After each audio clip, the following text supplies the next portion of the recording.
all right, everyone. Welcome back to the Honest Hour. And today's episode, this is the second time I've interviewed this brother. It's the first time in person that he's been on the show. This man is a whiz behind the camera. He's a whiz musically. He dances. He does it all.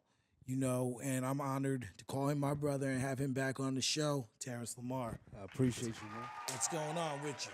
All is well, my brother. Good to see you. Good to see you, Glad too. to be back, man. Absolutely. Glad to have you back. You're always welcome here. Yes, always.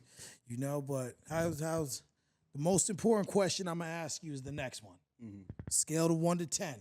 How's your mental health today? It's at an all-time high right now, bro. Oh, man, all-time high? Especially because I got my lady in the back, too. You know what I mean? Okay. Shout out to her. She's in the background. For sure. Okay. But how you living, man? Everything? Living good, bro. Filming, making music, everything. You know what I mean? Networking with you guys. Okay. So, welcome back to the Honest Hour. A lot's changed since our last interview. So let's get right into it.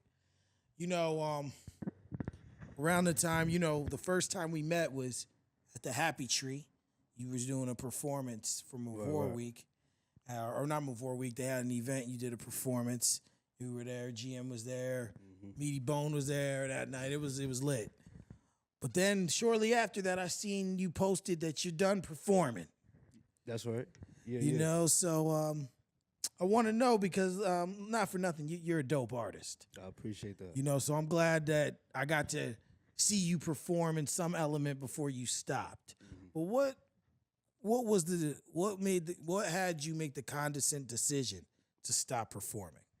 Well, for doing this for such a long time, I wouldn't say, even the amount of years, the longevity that it would have to do anything with doing anything to I'm tired out or whatever.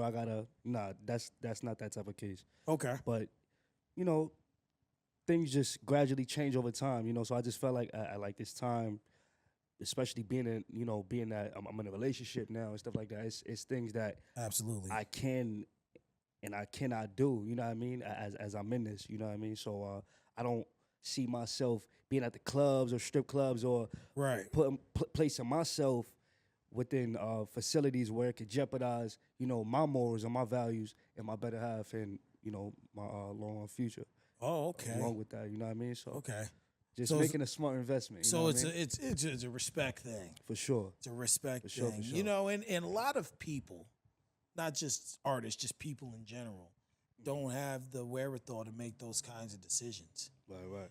Because I was, thinking it was more along the lines of is he tired? Because like you said, you've been doing it a long time. Right. People wouldn't think it by looking at you, but but you've been doing it a long time. Allow me to elaborate, also real quick. No, go ahead. Because it literally just popped up in my mind. It's the Honest Hour, man. Let it all out. Got you. So I will also say, as far as with stopping and stuff like that, that turned into a transition over into filming, and we'll talk about that. Of course. As far as me being T the filmer, T the barbero, and stuff like that. So I'm a barber now. So that kind of took up a little bit more of my time rather than me performing. Okay. You know what I mean? But this one's just for me, for the record. Right. You get a call from Chris Brown tomorrow to perform. You going up there? Hell yeah. That's breezy, man. Come on, bro. Come on. For sure. You know what I liked about your answer? You paused because I ain't gonna lie. I didn't know if you was gonna be like, yeah. I'm Word. like, you gotta give that the respect it deserves. Facts. And just quick, I don't want to spend too much time on this, but I am a big Chris Brown fan as well. In your opinion, what's his best album? His X album. The X album. Yeah. I think he dropped that. Is that the one where he's got it's just his face and it's the side? Yeah. And it has an X on it. I think we did talk about that. And yes, because I said that was the album I didn't listen to yet. The one I missed. I actually did go back and listen to that album. Right. And that album it's dope. It's classical. It's just and it's overlooked. For sure. It's overlooked. for me, it's still exclusive though. That album was just like, it just, and as an artist, you understand this, is a lot of times I think albums can be bad if the order of the songs is wrong. For sure. Like if you don't order the songs correctly, it could throw off the cadence to the whole project. For sure. Absolutely. Like even like I look at Eminem, 2 examples of that is Recovery. That song 25 to Life, he should have put that last. Because, you know, the end is, fuck you, hip hop, I'm leaving you, this is my last wish. And it's too late. Could you picture ending an album like that? The fans don't know if you're coming back, and it's not like he's very vocal in between his music, and he holds it to him. Right. And in his new album, the death of Slim Shady, Guilty Conscience too. I understand the album made sense, but I wish it would have put that last, because then it's like same thing. Are you coming back to music, or are you done? You know? Yeah. So I just look at things. I overlook at things, overanalyze. I mean, it's also good to, you know what I mean, hone in and think about, you know what I mean, things like that, because you never know where they're at mentally, spiritually, physically, you know, or even emotionally. So it is good to be able to question, oh, how come that artist stepped back? Because you got to remember, at one point in time, that person was the man, or that lady was sitting on top of the world. So exactly. You know what I mean? So it's all different, you know, how people do things. And, you know, like I always say, I read something that people's focuses change. So, like, you know, back in 2020, I had a close friend, Naj Murph. He passed away. Right. Rest in peace. Thank you. And he was a phenomenal rapper. He's been on TV. He had been on the radio. Like, to me, it was like, damn, even though he didn't live a long life, he lived a full life. And I had a issue with a point where I was going to commit suicide. Right. And I had put something up on, you know, I'm aging myself a little bit here, but MySpace was still a thing. It was when Facebook like first became a thing, and I was like, posted something about suicide. I'm like, you know what? I don't want that attention. I deleted it. Right. He seen it. He was like, yo, he called me. He was like, yo, I seen that. I said, seen what? He goes, don't play me, nigga. I seen that. So he was like, you can't commit suicide because you haven't fulfilled your purpose. He's like, you may not know what it is tomorrow. You may not know in a month. You might not even know 10 years from now. And 10 years after he said that, I found it. Wow. Yeah. And you know what's funny? Not to take away, no, to add on to exactly what you just said. I was talking to like a few people about this. Pardon me. Not too long ago. Yeah. I had the same pretty much like encounter like that. There was a lady who pretty much she used to be like a woman of God of the church and stuff like that. Right. And she, God rest her soul, she had passed away. Awesome lady. But right before she passed away, she told me, like, I'm probably like 6-7 months from now. She told me like 6-7 months ago, like, yo, I just see you with like multiple businesses, walking into like big rooms and stuff like that, and holding these meetings, and I'm just like, that happened to me like at a low point. You understand what I'm saying? So I understand. So not so, like, it literally like comes into fruition. Yeah. Whenever you step back and you tend to think like, wow, okay, life is not that bad. Let me actually move into the direction as opposed to complaining, and then that's when the dream actually works. You understand what I'm saying? Exactly. And it's when you find your purpose. Your purpose isn't for you. Your purpose is the gift you give to the world. Right. And so for you, music and the dancing and the performing, that's still within you. You still can do that. You know, and I know you're still making music on the regular, but now your alignment has changed. Yeah. Now you want to focus your energy somewhere else. It's like me. I had this plan a couple years ago. This is Mike Williams, host of Honest Hour. I want to let y'all know that today's episode is brought to you by Legendary Apparel by Kimaj the Creator. Kimaj draws inspiration from youth in his community, whether that be from high schoolers he teaches, his own children watching the shows he watched growing up. He uses the art he creates with his community and turns them into fashion statements. 845T is a great way to represent your hometown legendary fashion with the message of Good Kid, Mad City printed on the back. Represents not to judge a book by its cover. He grew up right here in Newburgh. This is his bread and butter. He's just a kid from Newburgh. I'm confident that LA by KTK is what you need. So if you need something from him, check out our sponsor. Even so much like because I do photography as well. Yeah. But like it's kind of like now that was what really started it when he passed. But I'd always wanted to do podcasting. Mm-hmm. And then I just was putting it off. But the idea I had with it was I'm actually an ordained minister too. Okay. So the idea I had is I would offer a package and I wanted to learn how to cut hair.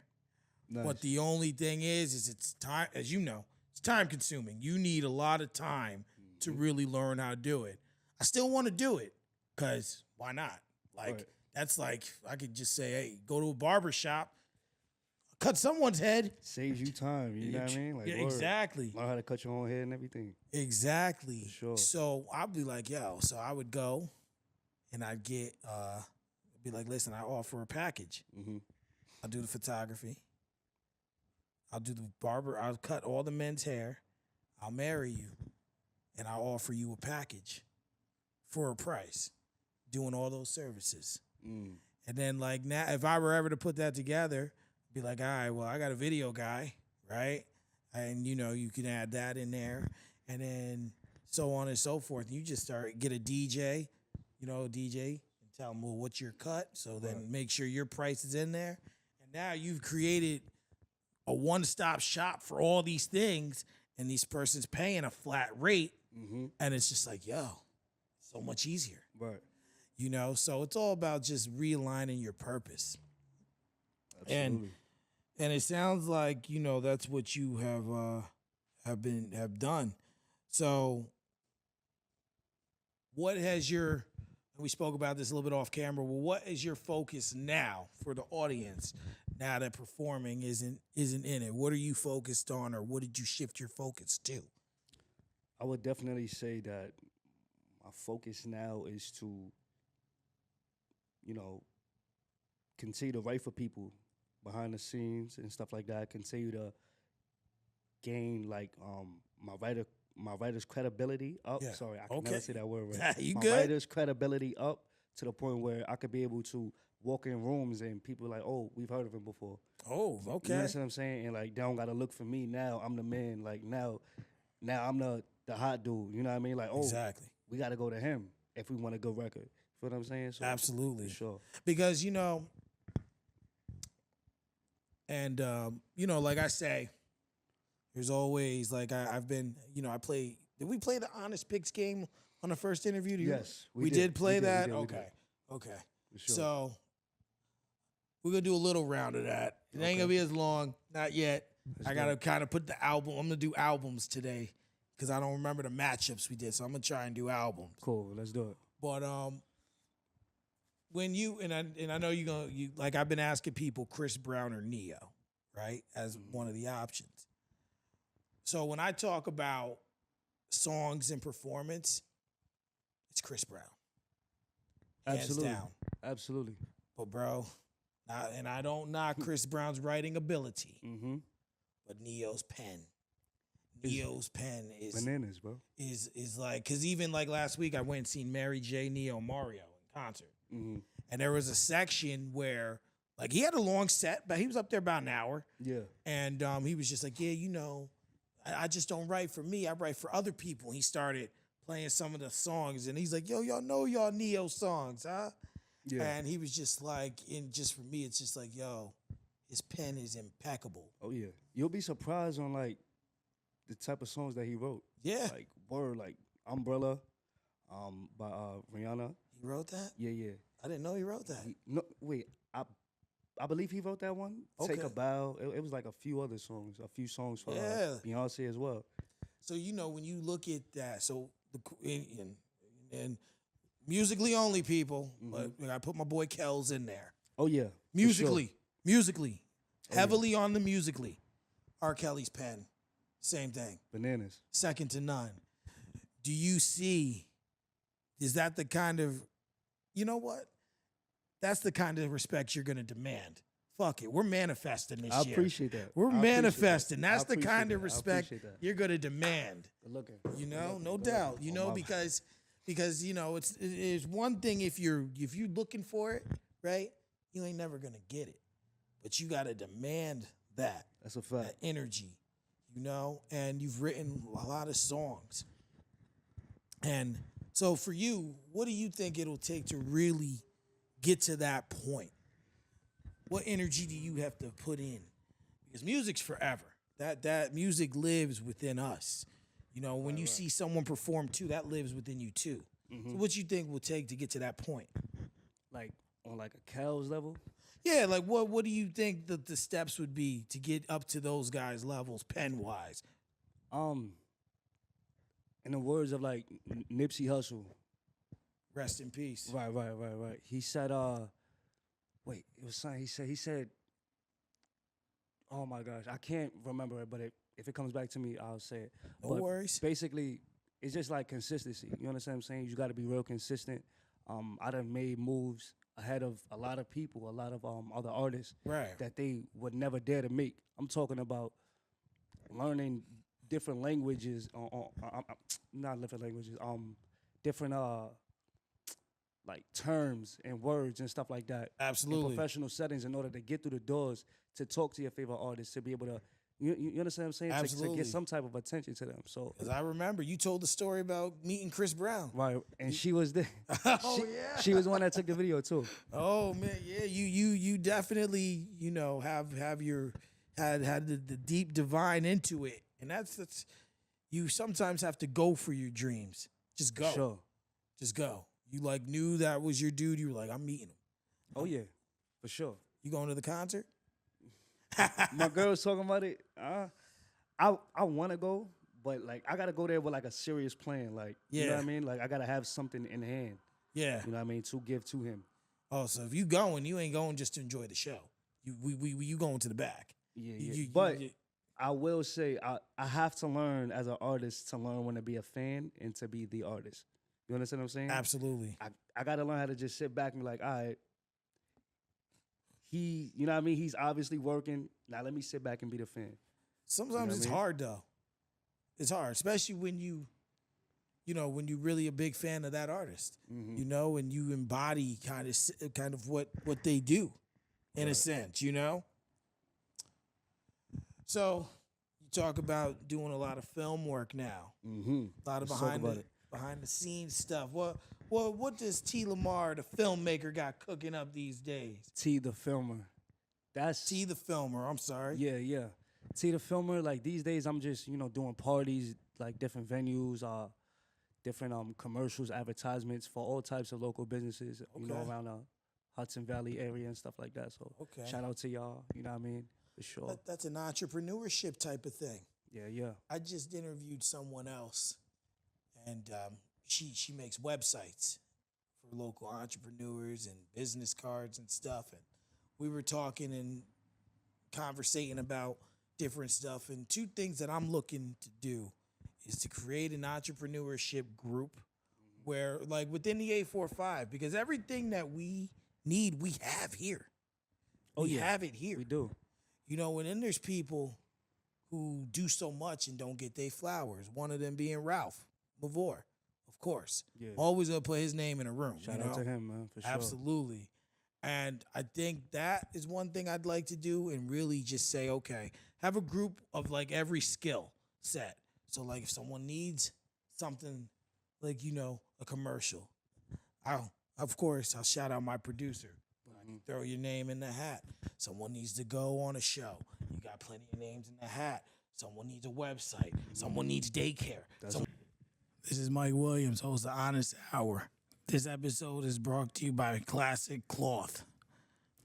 if you're just looking for comfort, quality all year round, look no further than Classic Cloth. And guess what? As a valued listener, you will get an exclusive deal. Use our code KEEPITClassic, classic also spelled with a K, at checkout for 10% of your purchase. Support the show. Elevate your wardrobe by shopping with Classic Cloth today. Head over to classiccloths.us, snag your favorites now. Keep it classic. Thanks for supporting our sponsors. They make this podcast passable. Now back to the show. Who needs this? You know, for sure. That's what we need. I want to create that community. You know, mental health specialists. All those things are important. And the second thing that's more important than that is a type of health insurance for entrepreneurs. Because if you think about it like this, like right now I'm elevating in everything I'm doing, but I still have a regular job, which is cool. I don't like the place, but it's cool. But what's going to stop me is when I finally get to where I'm going, is health insurance. There's no plan in place for an entrepreneur except paying hundreds upon hundreds of dollars a month for health insurance.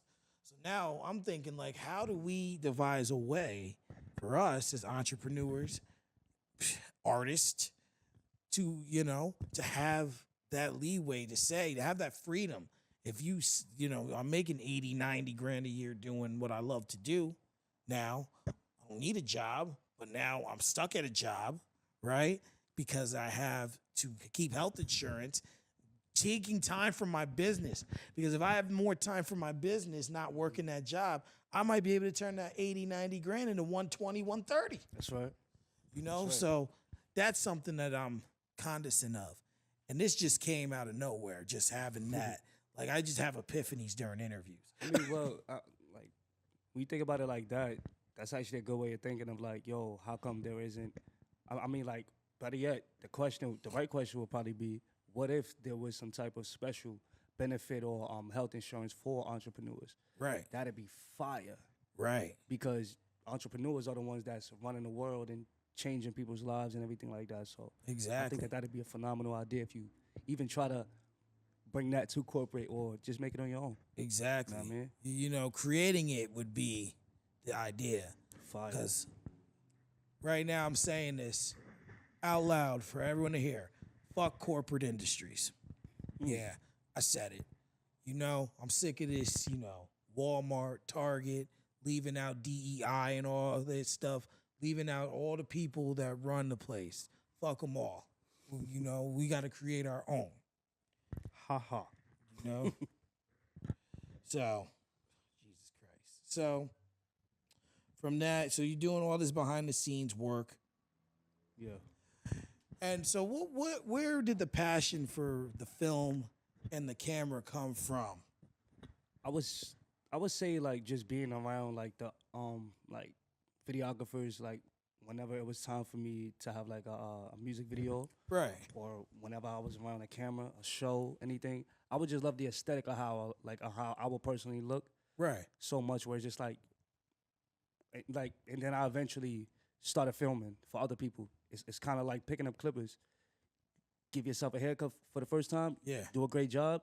Wow, I can get paid for doing somebody, you know what I mean? Somebody else's shape up or whatever the case may be. Exactly. So it's kind of like the same thing, you know?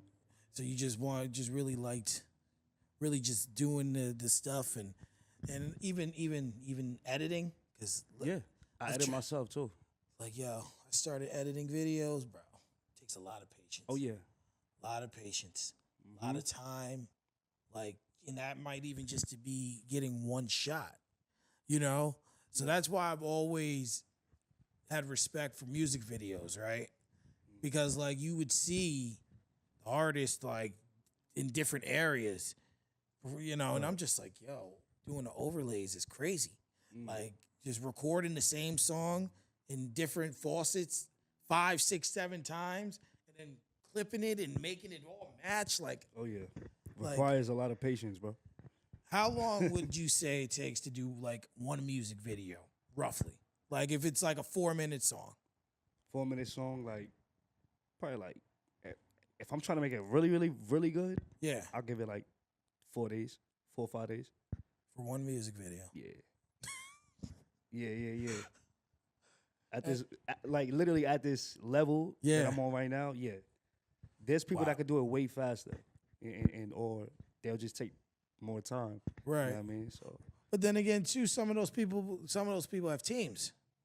You know, they have full teams working on these videos. Right now, it's just you. Mm-hmm. You know, that's right.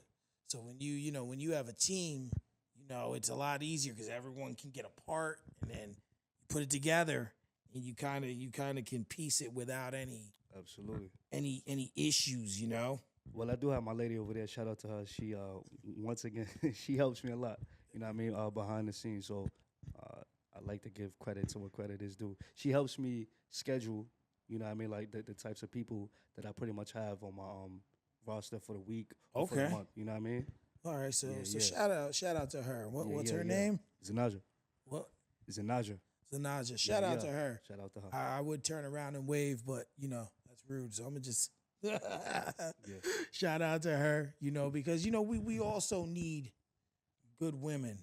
Absolutely. To back us and to keep us, not so much in check, but to keep everything aligned. Absolutely. Sure. So she definitely is holding it down with holding it down for you in that sense. So I also see that you're still doing some music. Yes, sir. Chemistry. Oh yeah. Dope. I appreciate it. Dope song, man. I appreciate that, man. And shout out to Devo too. Okay. The original artist. Holding it down. Holding it down. So are you still creating a lot of new music? And the big question. Mm-hmm. We gonna get a full project of some sort. Soon? Sooner than you think. Oh, okay. Sooner than y'all think, for sure. Okay, like we talking like, soon as in like May or soon as like this summer? Let's just say whatever you think soon is sooner than that. Oh. You feel me? Soon is right now, bro. Yeah. Soon is right now.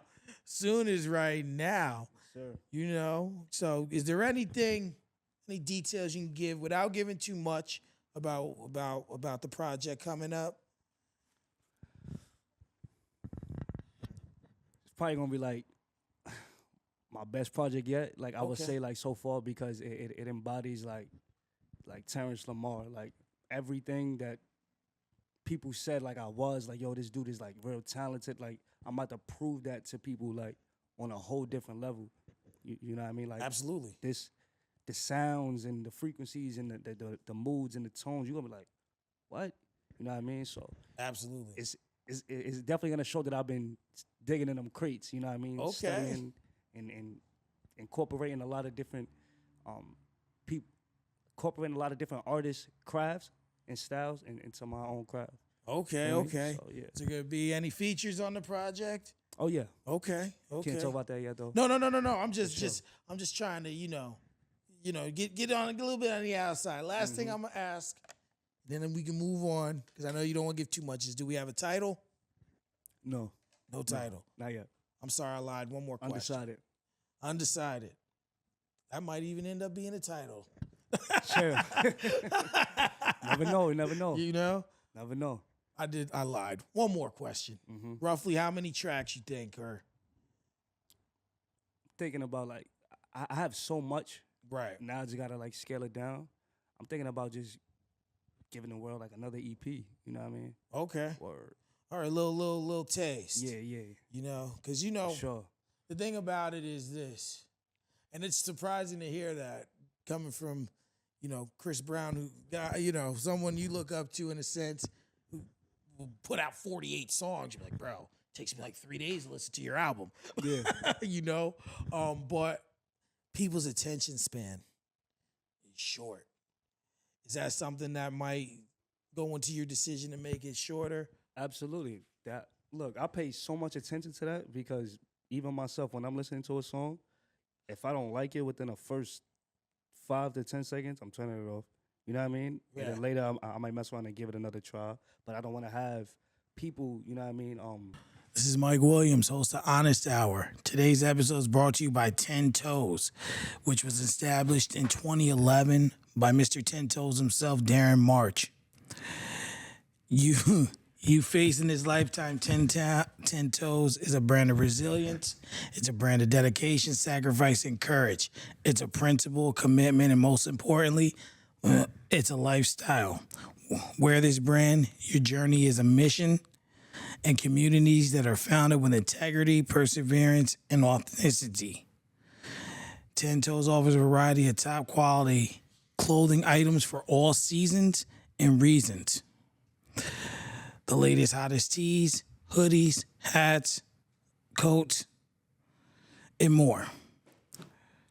Be sure to check them out, shop, and support a Black-owned business with a cause. Be sure to use our partner code COCN to get 10% off orders of $75 or more, and always remember to stay 10 Toes. Thanks for supporting our sponsors. Back to the show. I don't want to give that type of option to people to be like, oh, you're going to love this. You feel me? Absolutely. Because I put my all into it. Absolutely. So, and I think the thing is, in your opinion as an artist, what do you think drags people in first?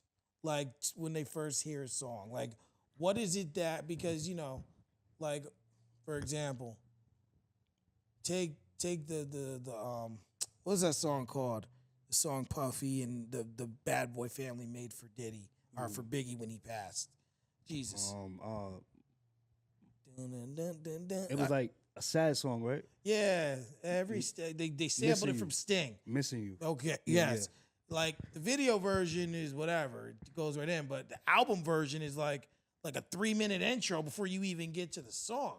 Okay. So like these days people ain't gonna listen to that. Kid hears that like, what is this? Turn it right off. Exactly. So what do you think it is that as an artist would capture people first? Pardon me. Definitely, like the beat.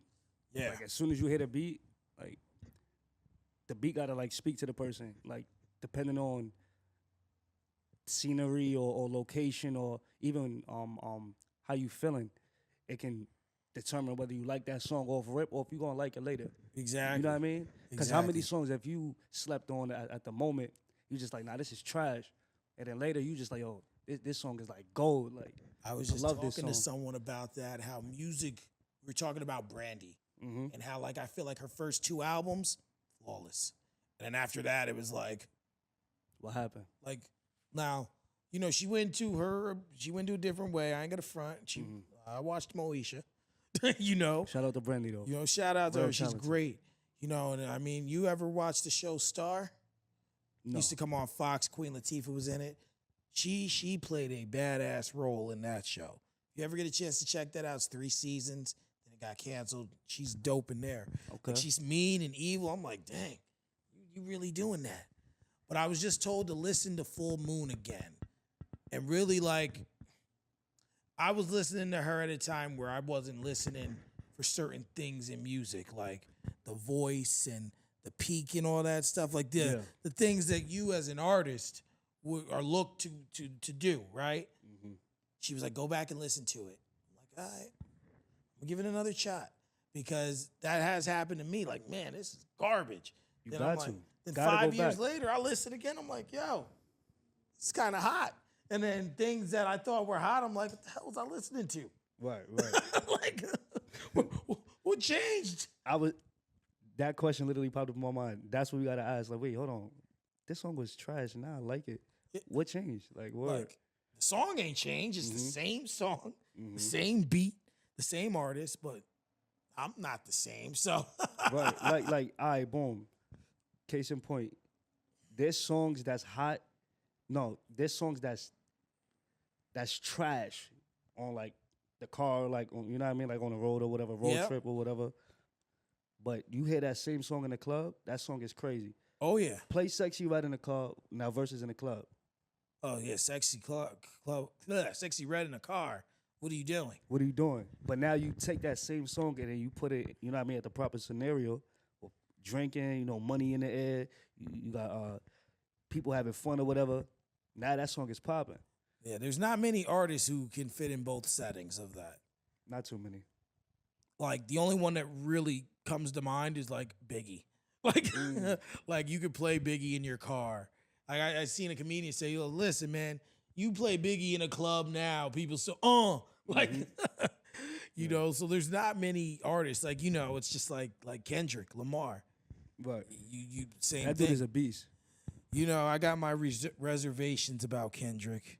I get hated on for him, and every time I bring him up, my producer decides to clip it, and then everyone comes for my neck. But fuck it, we're gonna go for it again. Why not?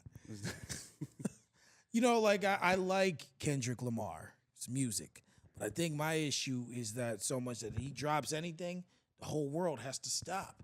Bro, you're not God's gift to rap. You're not. You're a phenomenal artist. But everyone's just like, oh my God, he dropped an album. He dropped a song.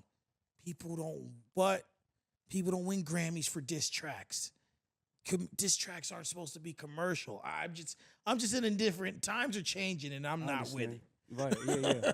I get you. Totally get you.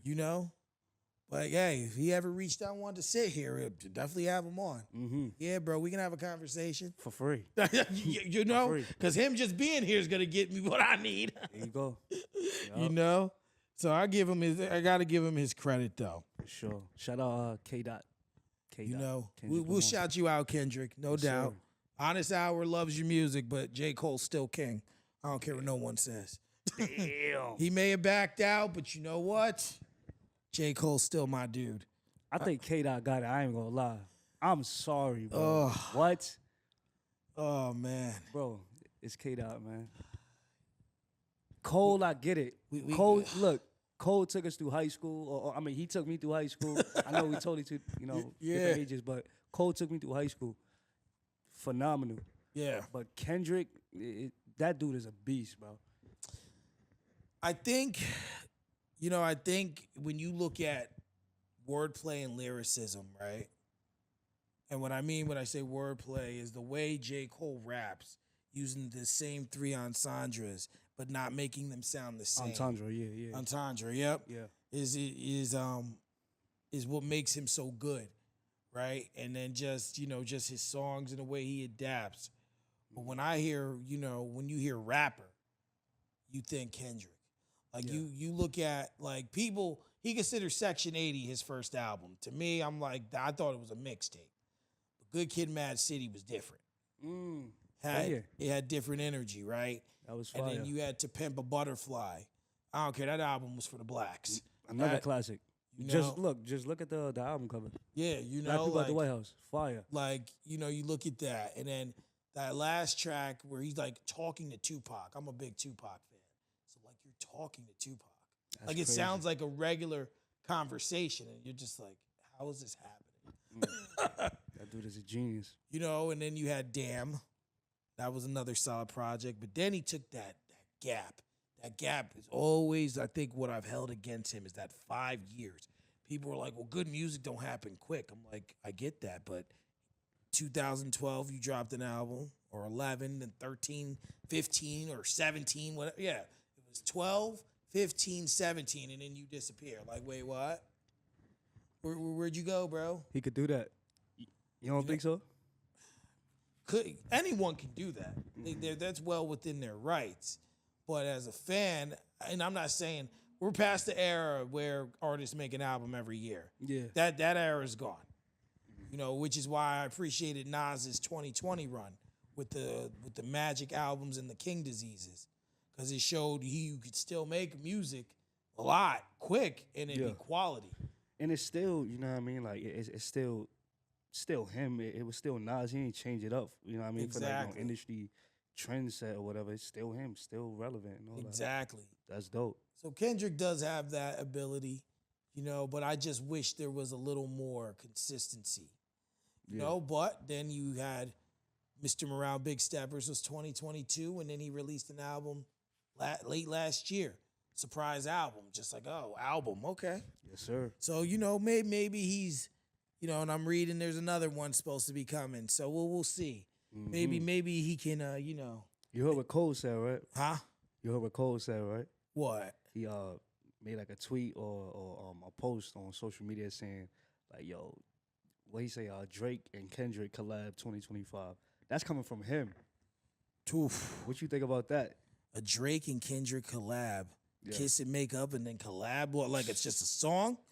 I don't know. Could be a project. I think like we can't sit. We can't sit up here and act like they weren't friends. They have been on songs together. Right. I mean, hey, listen, Jay-Z and Nas made up. 50 Cent in the Game kind of made up, like at least for the public. So I think it'd be good because it would bring it full circle. That'd be dope. It'd be good for music. We all gonna listen to it. Yeah. So we'll see what happens with Kendrick. I'll never write him off. He's a phenomenal artist, but it's just not. We don't have to love everything, everyone. Really don't. No, Really no. don't. So I was reading this post. There's a picture of you, had some details about it. So I also read that you looked up to Tyler Perry as a screenwriter. Yeah, for sure. So which I gotta know. Of all the movies he's done, what's your favorite 3? For Color Girls. I love that movie. That's your favorite one? That's my favorite one. What do you I wouldn't say it was like he has great ones like on a comical aspect. Right. As far as like the best and like I can actually take something away from it and apply it like For Color Girls for sure. Okay. You got 2 more, 3 altogether. I'm gonna just go with that one. Like that's the best one? That's the one. All right, so I'm gonna flip it. Best Medea one. Best Medea. Ooh. You thought about the same Medea goes to jail, right? Nah, I ain't gonna say that. I ain't gonna say that. You can use if it's got her name or she's in it. It's. I would say the plays. You like the plays better? Yeah. Hell yeah. The plays are definitely better than the movies. Hell yeah. Dumb funny. You actually get a funnier like crowd reaction. Like people actually get to laugh like live. You feel Absolutely. Me? That was dope. That was a dope time. For me, it's that family reunion. The family reunion? The Medea's family reunion, to me, that's just the best movie. That's the one with Bow Wow, right? No. Bow Wow's not in that one. Blair Underwood's in that one. Who else is in that one? Damn. Lynn Whitfield's in that one. Okay. It's the one where, I forget the other girl's name. She's engaged to Blair Underwood's character, and he's hitting her in the beginning. It was like his second one. The second one he did because it was Diary of a Mad Black Woman. Okay. And then he did that one second. Right. Now that one, there was a play about it too. So he got some dope stuff, bro. Absolutely. All of this stuff is he's definitely up there, and just real quick sidebar. I don't know if you ever gonna see this, Monique, let it go, baby. Oh. Let it go. Please. What happened? Please let it go. Tyler. What happened? Let it go, Monique. That's okay, because then I'll go viral.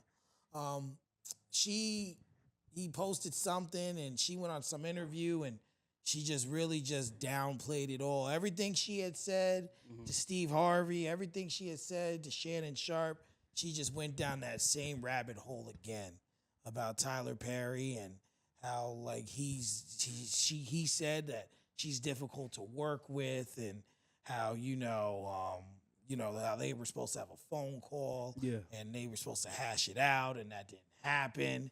It's just like, let it go, baby. Let it go with Kevin Hart. Let it go with Oprah. Things happen. You let it go with Netflix because she was boycotting Netflix, and then Netflix opened that wallet, and now you got a special on there. Sheesh, I had no idea about this. Yeah. I had no idea. Yeah. She's hurting. She's hurting. Damn. Like, So, Tyler Perry, you're doing the video thing. Is there any chance you gonna flip over into film writing? Absolutely, yes. I would say that. Because, like, I would say each one of my songs can, like, I could turn that into like a film or whatever the case may be. Like small movie. Yeah, you know what I mean. It's not too hard to be able to cross over songwriting into screenwriting. It's a lot more writing. Yeah, honestly, a whole lot more writing for sure. A lot of different parts, and you really have to understand what you're trying to get from each scene to make it as important as you're building a plot for a movie. Have you ever thought about with that? Like, okay, take like Michael Jackson, right? You know, he had a lot of short films. Have you like you look at Bad? It was a short movie and then the music video, but it told a story. Even Thriller had like a little bit of a short kind of movie type to it. Right. Remember the Time? You know, have you ever maybe flirted with the idea of combining these, right? So kind of doing like that. Take one of your videos, make a little short film, and then do the music video just to kind of get your That'd feet. be fire. That'll definitely be fire. That's like on some pardon me. That's like on some Kanye level. Yeah. For sure. Yeah. I think that'll actually solidify my whole brand itself, being able, because I think that's what a lot of people want to see more of Terrance Lamar. Right. You know what I mean? It's more videos like. Visuals is everything. When I used to drop like crazy videos and crazy visuals and stuff like that, right? People was like attracted to that. But like I haven't really been dropping it. You know what I mean? Things happen in life, but that's definitely coming soon for sure. Yeah, because with that, you know, you want to show. Because to me, you see the Honest Hour stuff here. Yeah, you see it on the shirt. Shout out to the Honest Hour. Man. Appreciate that. Like, it's more than just a podcast; it's a brand.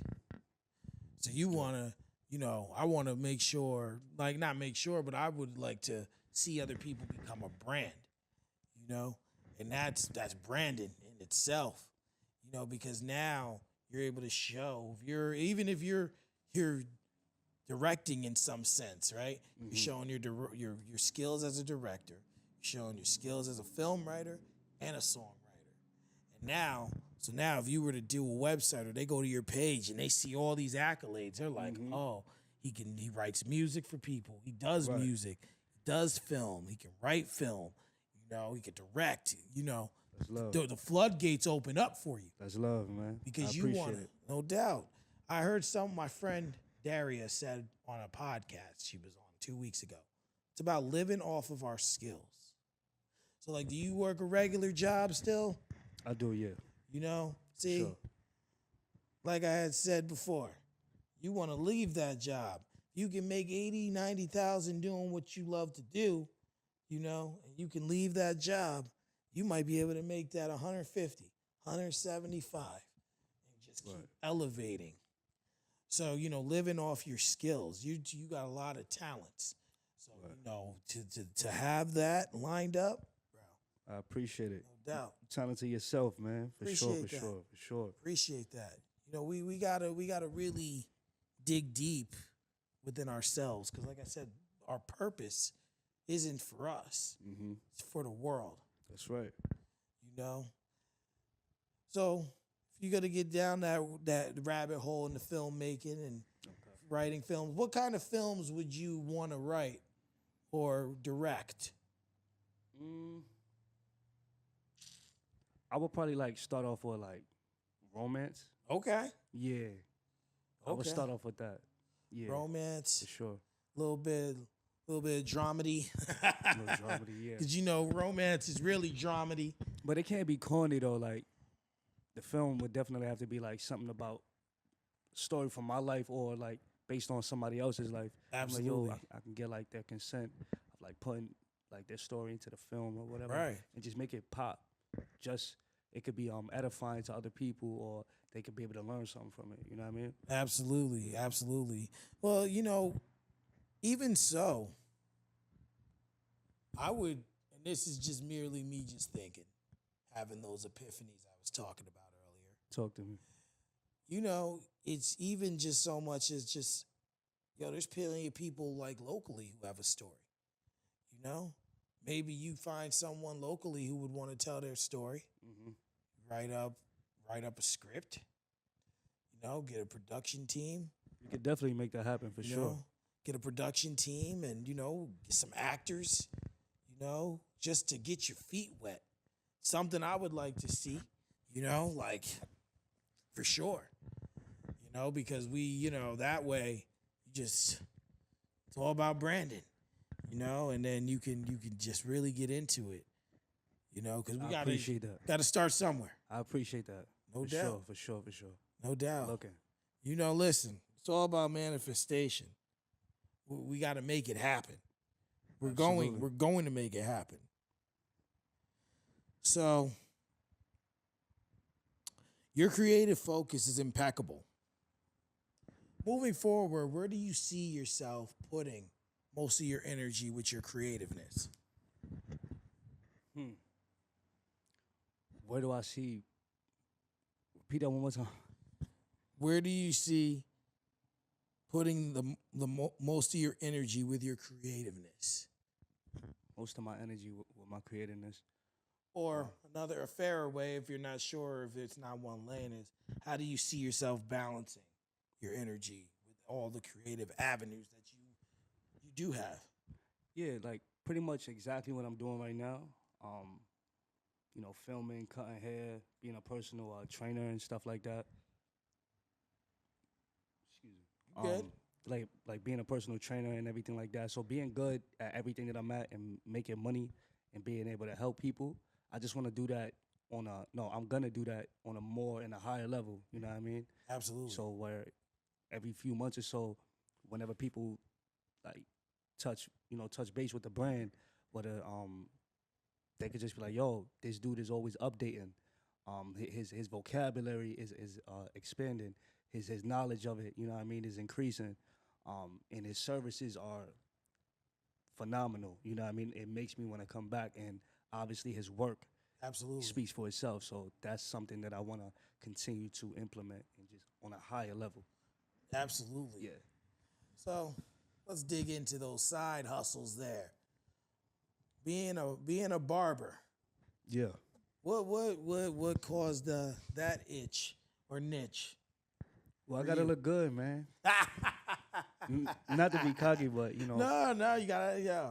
Mama made a handsome boy. You know what I mean? So I gotta continue to look good. You know what I mean? So I started off with the clippers. Yeah.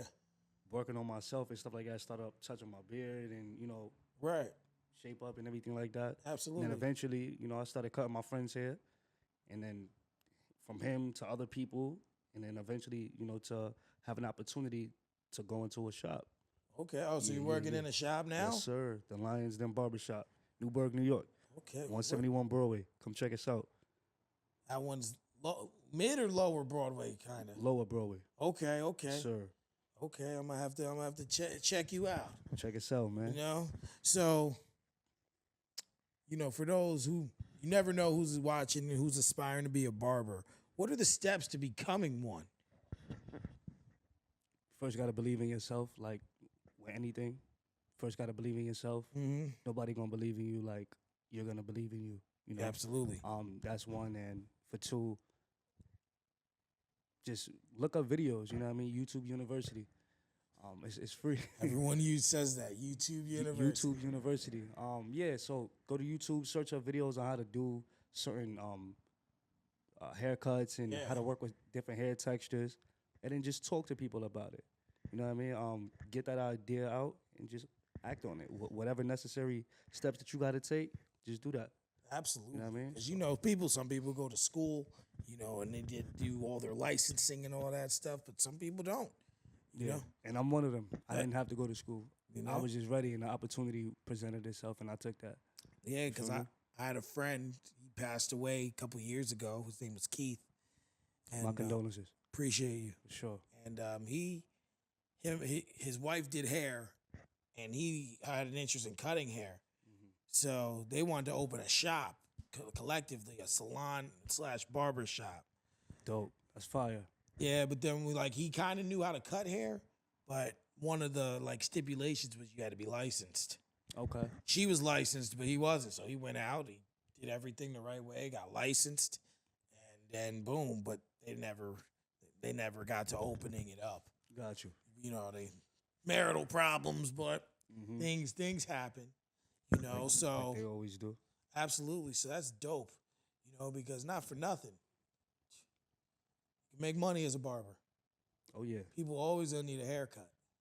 absolutely. Always, you know. Like, and now it's crazy when you look at some of the prices, you know.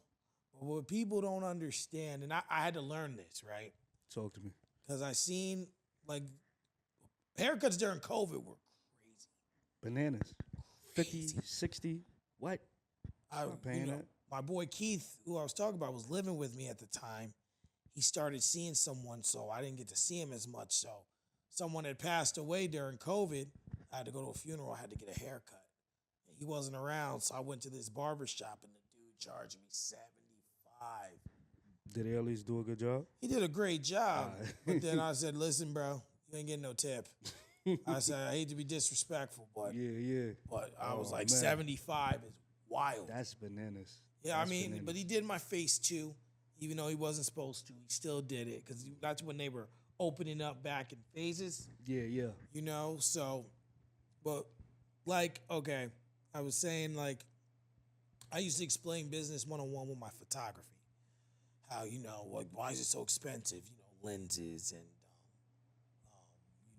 you know, backdrops and you know, memory cards and all this stuff. Yeah. And then like another barber had posted on a status saying, well, look at clippers, a good set of clippers is like $1,200. You know, all the hair supplies, you know, the powder and I don't know what the stuff's called.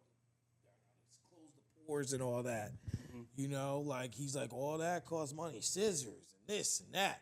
He's like, you know, all my equipment's like $2,300. And I gotta change that and update that, you know, every like 6 months. Yeah. Because you go, you know, if you're cutting 8, 10, 12 heads a day, 6 days a week, your clippers are gonna.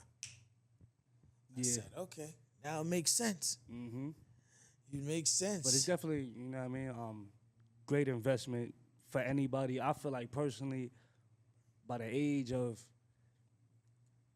let's give it 18 years old, you should learn how to start cutting. 17, you should learn how to start cutting your own hair. Oh, wow. You feel what I'm saying? Like just before you about to graduate high school? Yeah. It's a dope trade, you know what I mean? You can make that a trade, but if you want to just look nice and just have it for yourself, just hook up, you know what I mean, like your friends and stuff like that, every now and then, that's dope. You Absolutely. know what I mean? But if you actually want to make money off of that, you could do that as well. But every young man should learn how to cut his hair, because when a barber steps away, who else gonna cut it?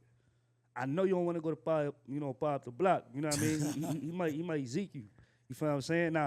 But shout out to him though. But oh gosh, just learn how to cut your own hair. Absolutely. And then so you also talked about being a personal trainer. Yes, sir.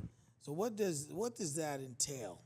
Because you know I've seen people like, I'm a trainer, but I really don't know what a trainer does. Honestly, I really don't. Well, specifically, like, it's calisthenics. Yeah, so Okay. Are you familiar with calisthenics? No, I was just going with it. Because I was about to ask, what are those? Yeah, so it's pretty much different from your everyday, bodybuilding and strength and conditioning. Yeah. This actually focuses on, like, body strength and mastering that. It's actually started from the Greeks. Okay. Back in the ancient times and stuff like that. That's why whenever you see like a Greek sculpture or whatever, you see the guy, he looks extremely ripped. Yeah. That's because at that time, they was doing the calisthenics Olympics. So they'll have like they had pull-up bars, they had the rings, and you know what I mean? Like, yeah. They was getting money back then. Yeah. So that's pretty much what I do, like your push-ups, sit-ups, cardio, running. But it's no weights. It's no weights. It's learning how to function, your body weight. Okay. Alone. Yeah. Okay, so so what would make people need a personal trainer? Like, is your job obviously to help them with that, but is it also to help them stay accountable? That's safe to say. Because there's some people, they get a trainer and because they don't know how to have discipline, right? I will. Yeah. Go ahead. I'm sorry. No, you good. have discipline to do it themselves. So they trainer kind of nudges them. Yeah. Right. Yeah. Take that a step further. I would say yes, it's to keep them accountable. But accountable for what? For their life.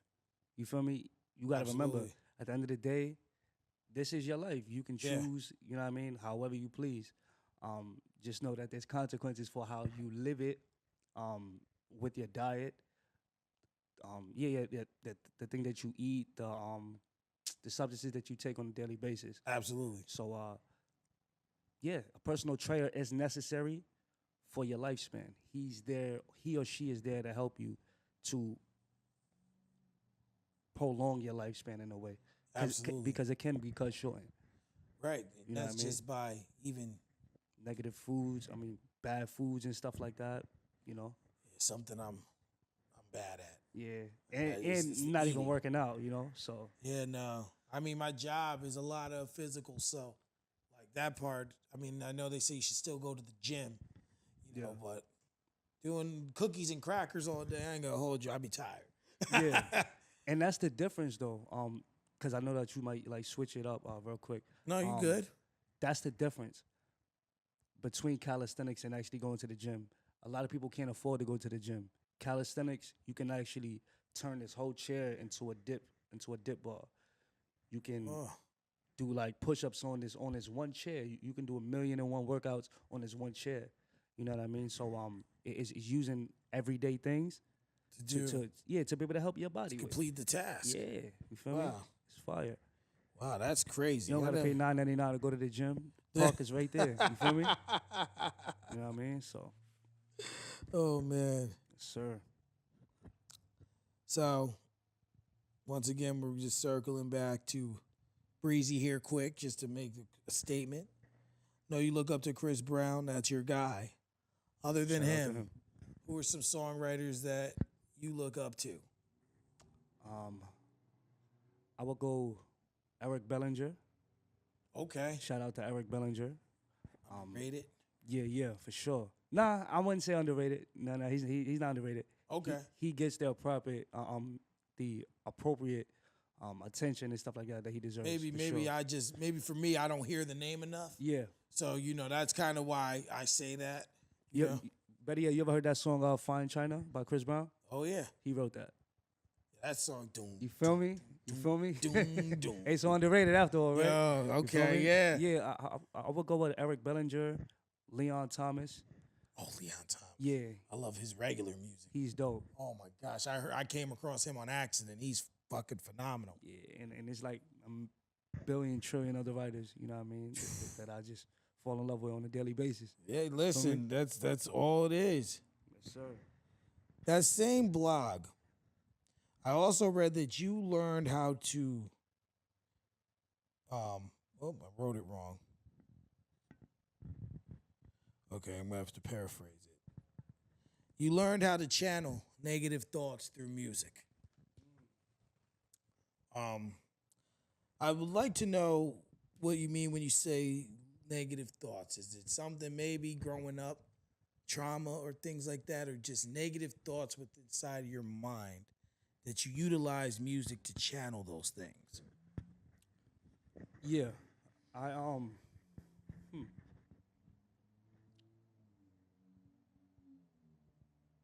Give me 1 second. My bad. I literally just had a brain fart. No worries. My bad.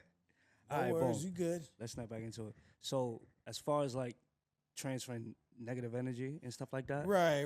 It said, I don't have it. I wrote it wrong, but it just said you were able to take negative thoughts and channel it through the music.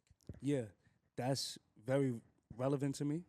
A lot of my best songs and meaningful songs and impactful songs, it definitely came from a place of like desperation or needing help or whatever the case may be, and and being able to help people. And those very same songs still live on today, helps people, and I still get time and time again people stop me like, yo, like I remember that song that you dropped from like way back. That song helped me like in my darkest moment. That's because it started with me first. That song helped me first. Absolutely. You know what I'm saying? So it's important. Absolutely. And, it's a gift. What message do you say you would want to send with your music? You had to, and that's whether it's a song you written and you're performing yourself, or for someone else you've written a song like saying, obviously there's times you write songs you're like, this ain't for me. So yeah, what's the message you want to send through your music on any aspect? that I can. No, let me take me out of it. No worries. I never been asked that before. What type of message? I would say that I could pretty much like tap into any artist's mind. Okay. And like I wouldn't say copycat them, but I would say I can imitate their style but make it better. Okay. You know what I mean? Like I could pretty much take a Sexy Red song that she may think like, this is trash. Right. Or maybe like a any artist that you could think of song, Right. and make that 2 times better by simply like studying that person's craft and their sound and their tones and how they, say certain words or whatever. Absolutely. And then just making it 10 times better. It's funny because the first song that comes to mind with that is still Dre. Like Dre and Snoop. Yeah. I found out recently Jay-Z wrote that song. Yeah. And I was like, shocked, right? I was like, he was like, and he even said, he's like, yeah, I had to find the way to implement and sound like them on their song. But now that you think about it, I'm going to cut you off. No, you good. You good. Like, just hear the instrumental in your head. Now, can you, like, hear Jay on that? Him, Jay himself? Yeah. No. On that instrumental? I don't think so. You can't? Because when I went back, like, I listened to the instrumental, I'm like, I can actually hear him on this type beat right here. I think depends on what kind of flow he's using. If he's using that kind of flow where it's like dun dun dun, like kind of like you ever heard his song Beach Chair? It's the last track on Kingdom Come, and he's kind of like, life is but a dream to me. I don't want to wake up 30-yard years. I can't hear that kind of flow. Okay. But you remember that song he had frontin'? It was him and Pharrell. Yes. His flow on that, every time my name was brought up, I would act all nonchalant in front of an audience. If he's rapping like that, I can hear that kind of flow on that Still beat. Dre? But Interesting. But if it's kind of like, because with that particular song, Beach Chair, he's expressing something. One thing about Hove is when he's in the pocket and he's expressing something, he's not going to rap that way. Because he wants his voice mannerisms. He wants you to feel what he's saying in the lyrics. Like there's another song on that album called Minority Report. Neo sang the hook. And he was talking about, it was Katrina.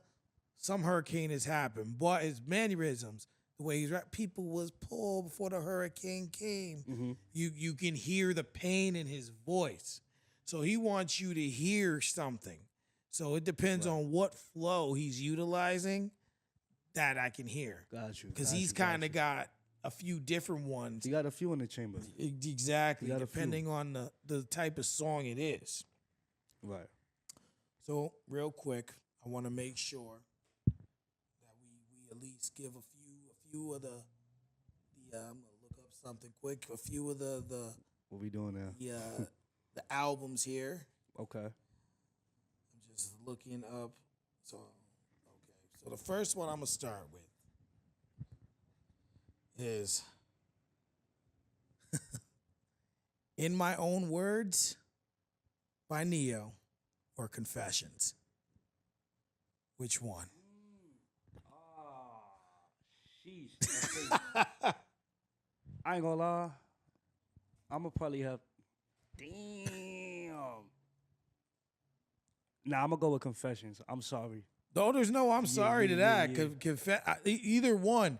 Because to me, those, for me, when I talk about greatest R&B albums of all time, both of them are in there. Both fire. Both of them. Yeah. Usher will never top Confessions, ever. Usher? Yeah. Or Neo? No. I'm like for Usher, for him. Usher particularly.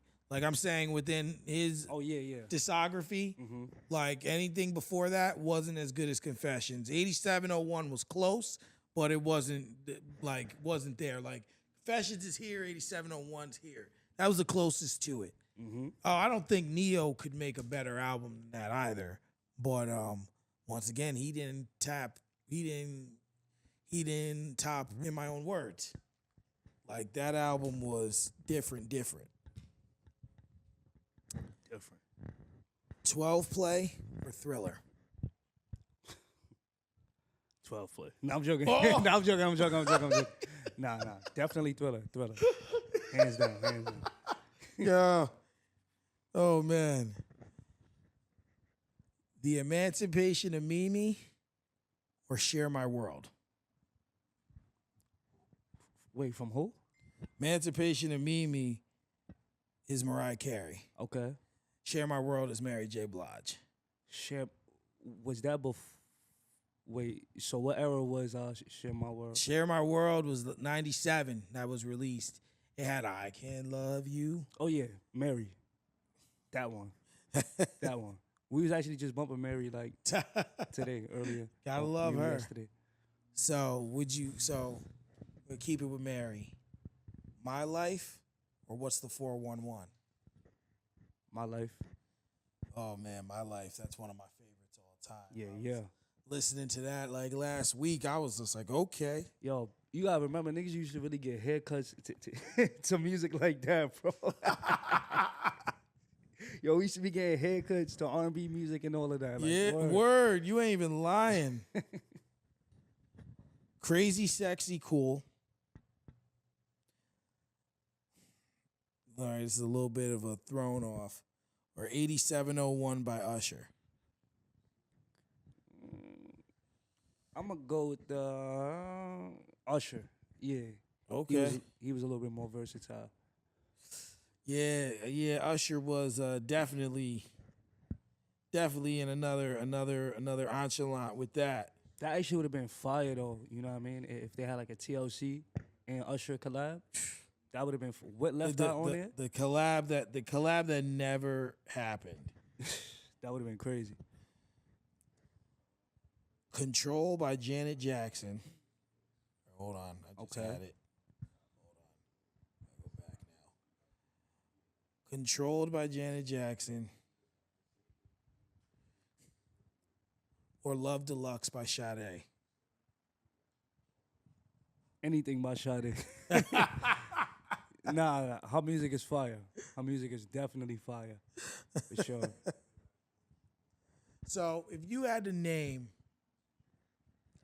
your top 5 R&B artists, male and female, one list, all time, who would they be? You said R&B or just R&B artists? R&B artists. For the man, I'm gonna go Chris. Yeah. Okay. Woman, I'm gonna have to go with the Queen, Mary. Oof. Yeah. I'm gonna have to go with the Queen. Oh man. Well, yeah. Nah, I'm sorry. Anita Baker. I'm wildin'. Yeah, Anita Baker. Okay, I can't even be mad. There wouldn't be no Mary without Anita Baker. You know what I mean? It's just like there wouldn't be Whitney without Aretha. Right. You know, kind of deal. That's right. What you think? Oof. For me, my all time for the men is Kells. Kells? R. Kelly. It's just growing up, I shouldn't have been listening to him, but I was. Right. You know? But now you know the reason. Ah! Now you know why you was listening to him. Now we know. Right. Like, wait a minute. Mm-hmm. And for the women, once again, I grew up R. Kelly and Mary. They were like hand in hand. Yeah. Those were the first 2 pioneers that I heard. So for me, it goes without saying. I gotta go with them. They got a special spot in here. Yeah. There's other artists I do enjoy. Like now, if more currently, it probably is Chris Brown and Neo. Okay, cool. In the Reserve, Donnell Jones and Music Soul Child. Those are actually my top 5 personally. My top 5. Phenomenal artists, by the way. For the women, right now there's a lot of them. Like females are killing R&B. Mm-hmm. You know, like Tiana Taylor is one that's not talked about enough. Kyla's pretty good. You said who? No, it's not Kyla. Tyla. Tyler, yeah. She's all right. Yep. Jesus. Got Scissor, Summer Walker. Yep. You know what I mean? Like it says, I'm drawing a blank. Like they're all up there, but they ain't coming out. Shout out to Sailor too. She a new artist that actually been popping up on my feed a lot. Okay. Sailor, I would definitely love to work with her. All right, I have to tap into her. Sailor, we gotta tap in. Fact. Absolutely. She's dope. So I also read in that same blog that you believe a different environment can strengthen you. Yeah. Elaborate on that a little bit. A different environment can like strengthen you. Like it's almost, I forgot like the actual biological term. Right. I mean not biological term, like this scientific term. Yeah. There's a scientific term for being in what is it? Adaptation? Yes. Something like that. Yeah. If you take a lion or whatever out of his habitat or whatever, and you put him somewhere, right? Say a place full of ice or whatever, he's gonna have to learn how to adapt to it. He's gonna have to learn how to re-hunt and absolutely know how to fish. You know what I mean? Let's say if it's surrounded by bodies of water, it's gonna learn how to have to do all of that. You know what I mean? So it's actually 2 times stronger now than it ever was.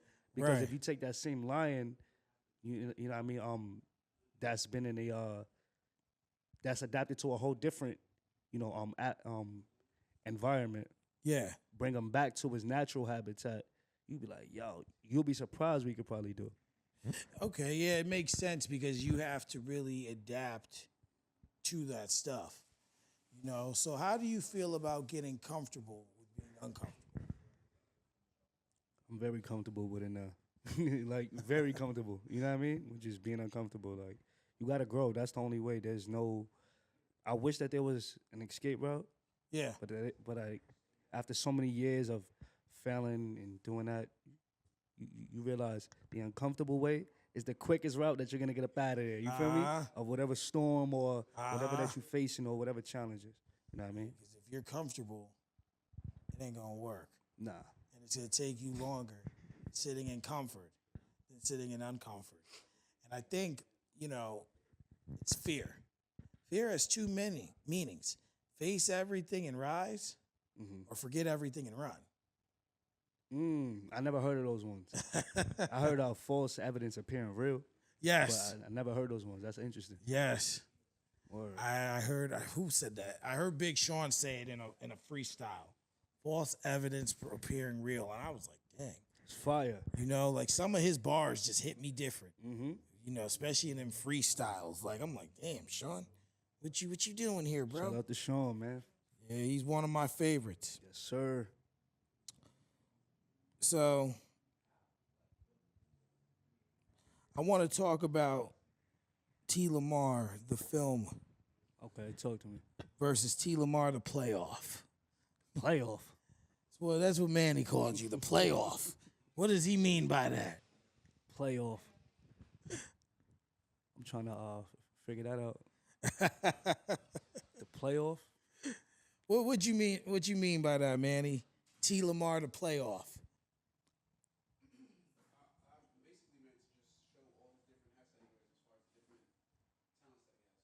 Oh, yeah. Okay, cool. Okay. Oh, okay, cool. So I thought it was like an alter ego. Nah, I'm like, what? All right, so you said Terrance Lamar, the artist? Hold on. Versus Terrance Lamar, the playoff. The film versus the playoff. So the playoff including everything that I do? Okay. Oh, okay. So the artist versus the filmer. Got okay. You. Now we on the same page. When they both come together, it's a dope thing. You know what I mean? As far as being able to write the song and then me being able to execute a vision for it through filming. Absolutely. You know what I mean? It's plain and simple.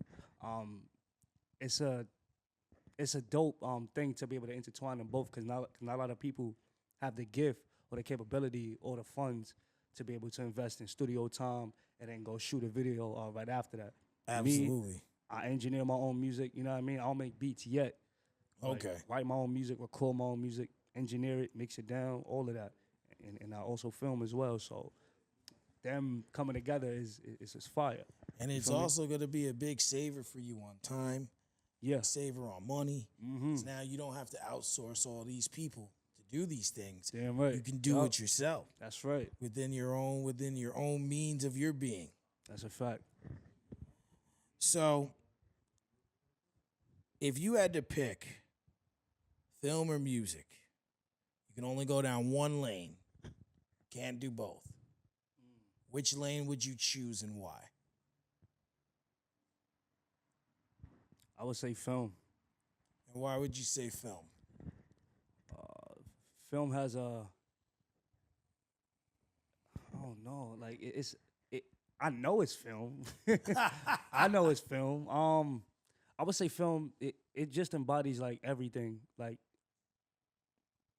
the motion. You know what I mean? Picture of the song. You feel me? So, you can actually have a song inside of a movie. It's true. You know what I mean? No. I didn't mean to go there. You can actually have like a song idea inside of a movie, just like something what like Kanye did. Okay. Yeah, like with the whole Donda project or whatever, and then he came out with a movie right after. Absolutely. You know what I mean? You can do that and not even have to put the music in there and still catch everything. You know what I mean? Inside of a film. Absolutely. So I would definitely say a film. Film. It's Okay. fire. Okay, I ain't even mad at that because certain people say most people take that question with like music because they feel or no, I'm sorry, they do take it with film but not for that reason. Yeah, That, I know. You know how it go. Yup. Because in the music game, let's be honest, it's hard. It's hard to make that money. Yeah. It's difficult. But it's worth it though. Absolutely. Definitely worth it. You Music feel me? lives forever. For sure. Forever. That's right. So, if you had to pick one goal to accomplish, okay, one huge goal in your life, in your career rather, mm-hmm. no matter what that goal is, if you wanted to create movies and have the all-time grossing movie, or you want to sell out a tour, like one thing that you want to accomplish, what would that be? To just work with Chris, man. Like, actually get these records over to him, you know what I mean? And make this thing real. You feel me? That means you've arrived. Huh? That would mean for you, you've arrived. You've already arrived, but. That's dope to say that, but nah, that'll actually be like the beginning, you know what I mean, of the dream. You feel me? Hey, listen, once you've arrived, that don't mean you got to stop. Right, yeah, that's a fact. That's because now you arrive to that. Mm-hmm. Now you have to arrive to the next goal and just keep building that pyramid of success. That's right. That's right. So now we kind of touched on this, but what's next for Terrance Lamar? Yeah, just everything that I'm doing, filming, barbering, personal training, music, all of that, taking it on a whole nother level, satisfying my customers a lot more better, being able to, personally go back to the drawing board on my personal development and be like, where did I go wrong in this transaction? Absolutely. Or how can I do better? Or how can I talk to people more efficient? Yeah. You know what I mean? Where they can understand me, or being able to listen to a customer or whatever the case may be a lot more better to understand what is exactly what they want. Like how do you want this to be filmed? You know what Absolutely. I mean? Or kind of haircut, you know what I mean? Exactly. Do you actually want? Or what kind of record do you? So it's everything that I love doing. You just want to master it. That's it, bro. All right, definitely. So I end each show, the positive ending message. You were in season 1. So now, this season, I did something a little different. Talk to me. And you've been very transparent. You put a lot out there, but tell everyone something about you that they might not know. It don't even have to be nothing crazy. You could tell me you put mustard on eggs. Like okay, something that they boom.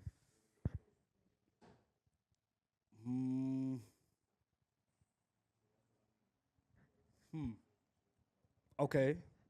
I actually I actually like peanut butter and syrup like on my waffles. I don't know if people think that that's strange, but peanut I love butter is a little weird, but it's not out of the realm. it's like it's you know fire, what I'm saying? Though. It's fire. It's fire. You know, I'm gonna try it. You should. I'm gonna try peanut butter. I'm gonna do it on an Eggo waffle though, because if it's a Belgian waffle and then I don't like it, I'm gonna be mad. Right. So also, where can anyone who might want to use your services, whether it's for a track, a haircut, training, what are your handles so they can find you? T the Filmer. Well, let me backtrack. If you wanna, call along, you know what I mean, with like my writing services or anything like that, anything music related, Terrance Lamar official. For the filming and stuff like that, you need like a commercial, advertisement, anything brand related that could be on video. T the Filmer. Personal trainer. If you're trying to get right, you definitely want to make a lot of healthier life decisions, as far as with your body and dietary and stuff like that. T the Trainer. Okay. You know what I mean, is my other one. And if you need a fresh cut, trying to look good, you know what I mean, T the Barbero. Feel me? Yes, sir. So the last thing is the positive ending message. It's just something that you say that's positive and uplifting from you to the people. So look into the camera and the floor is yours. Yeah. This camera right here, right? Yeah, right there. Yeah. Continue to have a relationship with God, you feel what I'm saying? And believe, you know what I mean, that he's real and that he's definitely willing to help you. You know what I mean? All you got to do is just put in the necessary work in order to make that happen, and he's gonna meet you there. You feel what I'm saying? It ain't gonna happen overnight, but it's worth it. You feel what I'm saying? So, man, yeah, can't go wrong with that. Well, I appreciate you, bro, for coming on man. and chopping it up. Yes, sir. We'll definitely have you back as always. Appreciate you. And I want to thank everyone for tuning into this episode of Honest Hour. I want to thank Sober Friends for allowing us to use their building. Thank Happy Tree for all they've done for this show. Thank the COC Network for the production on this episode. Check out all the sponsors on the network. Check me out if you want some merch for the show. And you know what? We'll see you on the next one. Peace. Sir.